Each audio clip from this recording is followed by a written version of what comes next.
Good evening student. आज मैं आपको पढ़ाने जा रहा हूं अर्थमेटिक प्रोग्रेशन, जो कि क्लास 10 और 11 दोनों जगह और आगे भी बहुत ज़्यादा यूज में आता है। कॉम्पिटिटिव एग्जाम में भी बहुत सारे इसके क्वेश्चंस पूछे जाते हैं। अर्थमेटिक प्रोग्रेशन क्या होता है, आपकी डेफिनेशन क्या है अर्थमेटिक प्रोग्रेशन की? नई चीज है, करते तो बहुत दिनों से आ रहे हैं अपन लोग, लेकिन क्या है, फॉर्मुलाइज कैसे है, किस तरीके से है, वो मैं आपको आज बताऊंगा। अर्थमेटिक प्रोग्रेशन, जिसको शॉर्ट फॉर्म में अपन लोग एपी कहते हैं। अर्थमेटिक प्रोग्रेशन क्या है? एक लिस्ट ऑफ नंबर्स। क्या है? List of numbers. An arithmetic progression is a list of numbers in which, जिसमें each term is obtain by adding a fixed number. जिसमें जो टर्म होती है, टर्म, जैसे कि आपको एग्जाम्पल दिया जाए, जैसे आप नेचुरल नंबर्स की बात करें, किसकी बात करें? नेचुरल नंबर्स की बात करें, 1 2 3 4 5 6 7 एंड सो ऑन। तो ये 1 2 3 4 5 क्या कहलाएंगे? टर्म्स कहलाएंगे। क्या कहलाएंगे? टर्म्स। तो an arithmetic progression is a list of numbers, ऐसा नंबर्स का लिस्ट है इन विच, जिसमें ईच टर्म इज ऑब्टेन, जिसमें प्रत्येक टर्म बनाई जाती है, ऑब्टेन की जाती है, फाइंड की जाती है। कैसे? Bye adding a fixed number. Bye adding a fixed number. किसमें ऐड किया जाए? टू द प्रोसीडिंग टर्म, जो पहले वाली टर्म में एक फिक्स्ड नंबर ऐड कर दिया जाए। पहले वाली टर्म में एक फिक्स्ड नंबर ऐड कर दिया जाए तो नेक्स्ट टर्म बन जाती है। फिर उसमें एक फिक्स नंबर ऐड कर दिया जाए, उसके बाद नेक्स्ट टर्म बन जाती है। तो ऐसे लिस्ट ऑफ नंबर्स को अपन लोग अर्थमेटिक प्रोग्रेशन कहते हैं। और इसमें जो फिक्स नंबर की बात हो रही है, वो फिक्स नंबर कहलाता है कॉमन डिफरेंस। क्या कहलाता है? कॉमन डिफरेंस, जिसको अपन लोग डी से, स्मॉल डी, और वैल्यू ऑफ डी, जो डी की वैल्यू है, पॉजिटिव भी हो सकती है, नेगेटिव भी हो सकती है और जीरो भी हो सकती है। क्लियर? जैसे हम नेचुरल नंबर्स की ही बात करें, ये नेचुरल नंबर क्या है? एक लिस्ट ऑफ नंबर्स है, जो कि एक डेफिनेट पैटर्न में है। क्या पैटर्न है वो? पैटर्न ये है कि 1, फिर 2, फिर 3, 4। इनमें देखिए आप, 1 में अगर मैं 1 ऐड कर दूं तो 2 आएगा, और 2 में फिर से 1 ऐड कर दूं 3 आएगा, 3 में 1 ऐड कर दूं 4 आएगा।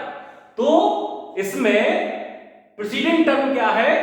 जैसे 2 मान लिया तो 2 प्रीसीडिंग हुए, पहले वाली टर्म। नेक्स्ट टर्म लाने के लिए फिक्स नंबर क्या है? वो यहां पे 1 है, 1 को मैंने यहां पे ऐड कर दिया, 3 आ गया। 3 में फिर से फिक्स नंबर 1 को ऐड कर दिया, 4 आ गया। तो इस तरीके का जो पैटर्न बनता है, उस पैटर्न में जो नंबर्स आएंगे उनको अपन लोग अर्थमेटिक प्रोग्रेशन कहते हैं। यहां पे टर्मिनोलॉजी आती है, एक फर्स्ट वर्ड आता है सीक्वेंस,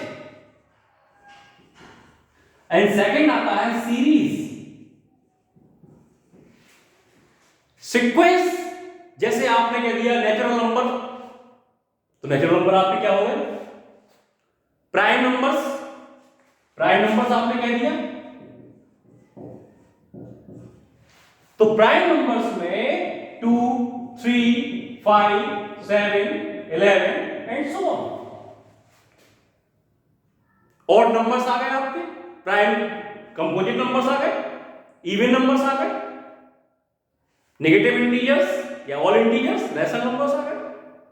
तो ये क्या है? सीक्वेंस। क्या है? सीक्वेंस। सीक्वेंस का मतलब क्या होता है? List of numbers arrange in definite pattern. एक कोई पर्टिकुलर पैटर्न है, नेचुरल नंबर का पैटर्न है, प्राइम नंबर्स का पैटर्न है, इसमें क्या है सीक्वेंस। और इन्हीं पैटर्न को मैं कर दूं ऐड करके लिख दूं 1 + 2 + 3 + 4 + 5 + 6 + 7 एंड सो ऑन, इसको कहते हैं सीरीज। क्या कहते हैं सीरीज। तो अपन लोग अर्थमेटिक प्रोग्रेशन की एक डेफिनेशन बता सकते हैं। अर्थमेटिक प्रोग्रेशन एक ऐसा सीक्वेंस है जिसमें जो टर्म्स ली जा रही हैं उन टर्म्स के बीच का जो डिफरेंस है, लगातार कॉन्जिक्यूटिव टर्म्स है आपकी, उनके टर्म्स का बीच का डिफरेंस है वो एक फिक्स नंबर हो, या फिर उस सीक्वेंस में जो नेक्स्ट टर्म आपको निकालनी है तो उसमें क्या करें, प्रीसीडिंग टर्म पहले वाली टर्म में आप एक फिक्स नंबर ऐड करते हुए चलते चलें। वो फिक्स नंबर क्या कहलाता है, कॉमन डिफरेंस। और इस कॉमन डिफरेंस जो होता है डी, पॉजिटिव नेगेटिव और जीरो भी हो सकता है। तो आप बताइए नेचुरल नंबर का जो पैटर्न है, नेचुरल नंबर की जो सीक्वेंस है वो अर्थमेटिक प्रोग्रेशन है, जबकि प्राइम नंबर का जो सीक्वेंस तो है प्राइम नंबर, लेकिन अर्थमेटिक प्रोग्रेशन नहीं है। क्यों, देखिए यहां पे 2 + 1 किया तब 3 आया, लेकिन 3 में 1 ऐड नहीं करेंगे, 3 में 2 ऐड करेंगे तब जाके 5 आएगा। तो यहां पे डिफरेंस सेम नहीं है। तो ये sequence is not arithmetic progression, not an arithmetic progression, but natural number क्या होंगे, अर्थमेटिक प्रोग्रेशन कहलाएंगे।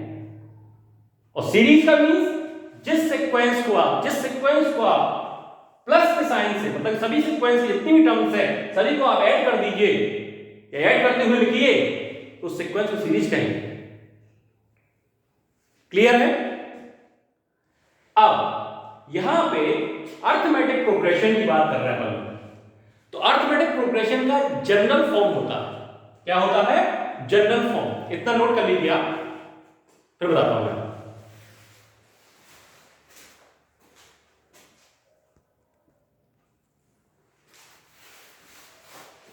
तो अब मैं आपको बता रहा हूं general form of an AP. General form of AP क्या कहती है कि जैसे मैंने कोई इसकी फर्स्ट टर्म क्या कर ली, फर्स्ट टर्म को मैंने ए मान लिया, स्मॉल ए, तो फर्स्ट टर्म को मैंने लिख दिया ए फर्स्ट। अब जो नेक्स्ट टर्म निकलेगी उसमें फिक्स नंबर डी ऐड करते हुए चलेंगे, तो क्या आएगा ए प्लस डी। फिर जो नेक्स्ट टर्म निकालने हो तो उसमें डी ऐड करना पड़ेगा, तो डी में डी ऐड करेंगे तो क्या आ जाएगा ए प्लस 2d। ए प्लस डी में डी ऐड करेंगे तो ए प्लस 2d। इसी प्रकार से नेक्स्ट टर्म में फिर से डी ऐड कर देंगे ए प्लस 3d, इसमें फिर से ऐड कर देंगे तो ए प्लस 4d। इसी प्रकार से जो सीक्वेंस आती है उसको अपन लोग बोलेंगे general form of arithmetic progression AP.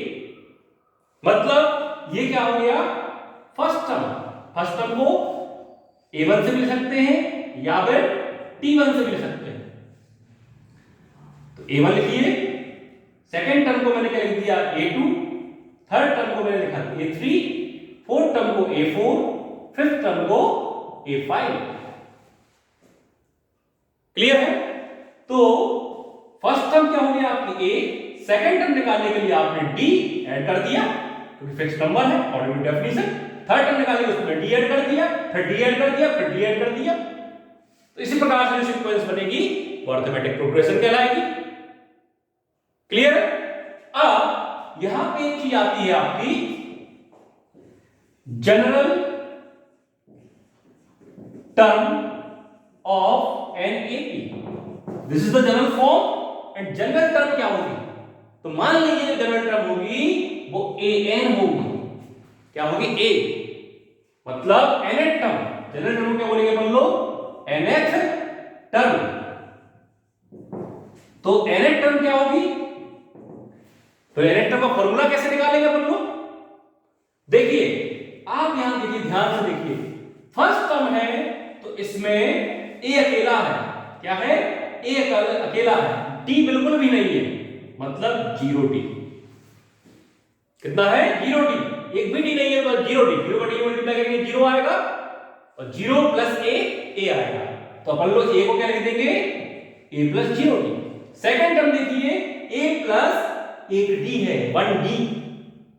Third term a plus 2D। Fourth term a plus 3D। Fifth term a plus 4D। तो एक पैटर्न बन रहा है कि nth टर्म अगर बात करेंगे अपन लोग तो a तो आने ही आना है, सब में क्योंकि a है, लेकिन अगर फिफ्थ टर्म है तो एक कम d, फिफ्थ से एक कम d कर दीजिए, फोर्थ से एक कम d कर दीजिए, थर्ड से एक कम d कर दीजिए। तो यहां पे क्या आएगा? n से एक कम करेंगे तो n माइनस 1 इंटू डी। तो nth टर्म ऑफ NAP को अपन लोग जनरल टर्म कहते हैं, और जनरल टर्म का फॉर्मूला क्या आया? an equal to a plus n minus 1d। अगर मैं आपसे कहूं कि आप 100 टर्म निकालिए, 100 टर्म, तो क्या होगा? a प्लस 100 माइनस 1 यानी कि 99d। This is the 100th term of NAP। तो जनरल टर्म ऑफ NAP को अपन लोग एक चीज और बोलते हैं, इसको अपन लोग क्या बोलते हैं? Last term. Last term of NAP, last term of NAP भी कहते हैं। और लास्ट टर्म ऑफ NAP कैसे लिखते हैं? L से। तो L का भी यही फॉर्मूला हो जाएगा, a plus n minus 1 into D. Clear है? फिर समझ लीजिए, अरिथमेटिक प्रोग्रेशन एक ऐसा सीक्वेंस है जो एक जिसमें लिस्ट ऑफ नंबर्स को ऐसा अरेंज किया जाता है जिसमें एक डेफिनेट पैटर्न होता है। वो पैटर्न क्या कहता है कि आपको जो टर्म्स फाइंड आउट करनी है तो उस टर्म्स को लिए आप एक फर्स्ट टर्म को आप फिक्स कर लीजिए, फर्स्ट टर्म में एक फिक्स्ड नंबर ऐड कीजिए, फिर थर्ड टर्म में, सेकंड टर्म में, प्रीसीडिंग टर्म, पहले वाली टर्म में एक नंबर ऐड कीजिए, वही फिक्स्ड नंबर को ऐड कीजिए तो थर्ड टर्म मिलेगा। थर्ड टर्म में फिक्स्ड नंबर को ऐड कीजिए तो फोर्थ टर्म मिलेगा। वो फिक्स्ड नंबर क्या है? डी। तो this is the general, it is the general form of an AP. और ये क्या है? nth term of an AP. तो nth टर्म का फॉर्मूला होता है an is equal to a plus n minus 1d। an just a symbol, a1 a2 a3। तो यहां पे कॉमन डिफरेंस का जो फॉर्मूला आता है, कॉमन डिफरेंस का फॉर्मूला आता है a n plus 1 minus an। क्या आता है? a n plus 1 minus a। a n plus 1 minus a n का मतलब क्या है कि बाद वाली टर्म में से, जस्ट आफ्टर वाली टर्म में से, जस्ट बिफोर वाली टर्म को माइनस कर देंगे। जैसे यहां पे आपने a में d ऐड किया तो a प्लस d आया। अगर मैं सेकंड टर्म में से फर्स्ट टर्म माइनस कर दूं तो a plus d minus a, cancel out क्या आएगा? d। इसी प्रकार से अगर मैं थर्ड टर्म में से सेकंड टर्म माइनस कर दूं तो क्या आएगा? a plus 2d minus a plus d। इसका मतलब a plus 2d minus a minus d, cancel out 2d minus d। तो a3 minus a2 minus a1। इसी प्रकार a4 में से a3 माइनस करेंगे, a5 में से a4 माइनस करेंगे। तो इसका मतलब बाद वाली टर्म में से जस्ट बिफोर वाली टर्म को माइनस करेंगे, जस्ट पहले वाली टर्म माइनस करेंगे तो क्या आएगा? d मिलेगा। तो d का आपका जनरल फॉर्मूला क्या बन गया? an plus 1 minus an is equal to d, common difference. तो आपका nth टर्म, जिसको अपन लास्ट टर्म भी कह सकते हैं, l से लिखते हैं, और कॉमन डिफरेंस का फॉर्मूला ये है। अगली वीडियो में कुछ एग्जाम्पल के तहत मैं क्वेश्चन सॉल्व कराऊंगा। Thank you.